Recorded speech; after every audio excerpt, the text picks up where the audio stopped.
पुराने जमाने की बात है। एक छोटे से गांव में बिलाल नाम का एक गरीब लकड़हारा रहता था। बिलाल सुबह सवेरे जंगल जाता, लकड़ियां काटता और शाम को बाजार में बेचकर अपने बच्चों का पेट पालता। बीवी बीमार रहती थी, बच्चे छोटे थे, घर टूटा फूटा था, मगर बिलाल फिर भी दिल का बहुत नरम और नेक था। गाँव वाले अक्सर कहते कि बिलाल अपनी नेकी और ईमानदारी की वजह से अल्लाह का खास बंदा है, मगर गुर्बत उसकी जिंदगी का ऐसा हिस्सा बन चुकी थी कि वो कभी खुशहाल न हो पाया। इसी जंगल में एक निहायत चालाक लोमड़ी रहती थी। ये लोमड़ी भूखी रहती, लेकिन दिमाग इसका बड़ा तेज था। वो हमेशा ये सोचती कि दूसरों को कैसे धोखे से अपना शिकार बनाया जाए। एक दिन वो जंगल में लकड़ियां काटते हुए बिलाल को देखती है। उसने बिलाल को पसीने में शराबूर मेहनत करते देखा तो दिल में मक्कारी से मुस्कुराई और सोचने लगी, ये सीधा साधा आदमी है, इसे अपने जाल में फंसाना आसान होगा। लोमड़ी बिलाल के पास गई और नर्म लहजे में बोली, अस्सलामु अलैकुम नेक इंसान, मैं देखती हूँ कि तुम दिन रात मेहनत करते हो मगर फिर भी गरीब हो। क्या तुम चाहते हो कि तुम्हारी तकदीर बदल जाए? बिलाल ने कुल्हाड़ा रोककर हैरत से कहा, कौन हो तुम और मुझसे ये सब क्यों कह रही हो? मेरी किस्मत मेहनत से बंधी है। लोमड़ी ने आंखें घुमाते हुए कहा, नहीं बिलाल, मैं तुम्हारे साथ खैर ख्वाही करनी आई हूँ। जंगल के बीचों बीच एक खुफिया खजाना दफन है, अगर तुम चाहो तो मैं तुम्हें वहाँ ले जा सकती हूँ। तुम अमीर हो जाओगे और तुम्हारे बच्चों की जिंदगी संवर जाएगी। बिलाल पहले तो सोच में पड़ गया, फिर इसके दिल में लालच की चिंगारी जागी। उसने बीवी बच्चों की हालत याद की और कहा, अगर ये सच है तो मुझे वो खजाना जरूर चाहिए। लोमड़ी ने मक्कारी से मुस्कुराते हुए कहा, तो फिर आज रात मेरा इंतजार करना, मैं तुम्हें खजाने तक ले जाऊंगी। रात का वक्त हुआ, चांद बादलों के पीछे छुप रहा था, दरख्तों से साए लंबे हो रहे थे। बिलाल दिल में डर के बावजूद लोमड़ी के साथ जंगल की गहराई में चला गया। वो उसे एक पुराने बरगद के दरख्त तक ले गई। वहाँ एक गहरा गड्ढा था।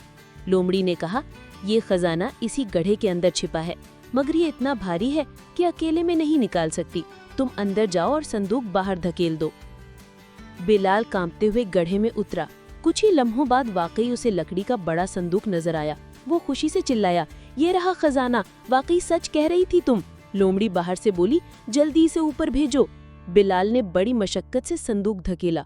जैसे ही वो खुद ऊपर आने लगा तो लोमड़ी ने अचानक मिट्टी और पत्थर गिरा दिए और कहका लगाया, ऐ बेवकूफ इंसान, तुमने सोचा मैं खजाना बांटूंगी? ये सब मेरा है, तुम वहीं कैद रहो।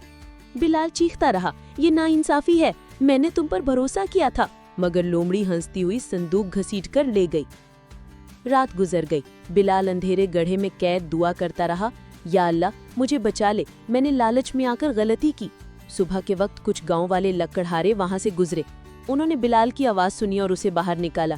बिलाल ने सारी कहानी सुनाई। सबने कहा, ये लोमड़ी बहुत फरेबी है, इसे सबक सिखाना जरूरी है। चंद दिन गुजरे, बिलाल दोबारा जंगल गया। लोमड़ी फिर मिली। उसने नरमी से कहा, बिलाल भाई, पिछली बार तुम्हें धोखा देना मेरी मजबूरी थी। खजाना तो मेरा है ही, मगर मैंने सोचा अब तुम्हें दोस्त बना लूं। आओ इस बार तुम्हें ऐसा मौका दूंगी कि तुम्हें बादशाह से इनाम मिलेगा। बिलाल ने दिल में सोचा कि ये फिर मक्कारी कर रही है, लेकिन इस बार वो मुहतात हो गया।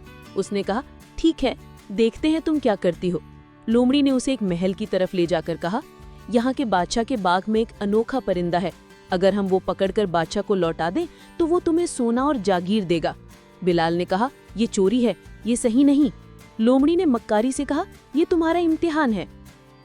आखिरकार बिलाल ने अपनी अक्ल से काम लिया। वो सीधा बादशाह के पास गया और कहा, हुजूर, एक लोमड़ी आपका कीमती परिंदा चुराना चाहती है। बादशाह ने फौरन सिपाही भेजे। लोमड़ी रंगे हाथों पकड़ी गई। बादशाह ने बिलाल को इनाम दिया और लोमड़ी को जंगल बदर कर दिया। लोमड़ी भागती रही, मगर भूख और प्यास से आखिरकार जान दे बैठी। दूसरी तरफ बिलाल को इज्जत, सुकून और खुशहाली मिल गई। उसने शुक्र अदा किया और हमेशा के लिए लालच और धोखे से बचने का अहद कर लिया। ये कहानी हमें ये सिखाती है कि धोखेबाज जितना भी चालाक हो, आखिरकार अपने जाल में खुद फंस जाता है और ईमानदारी और अक्ल हमेशा कामयाबी देती है।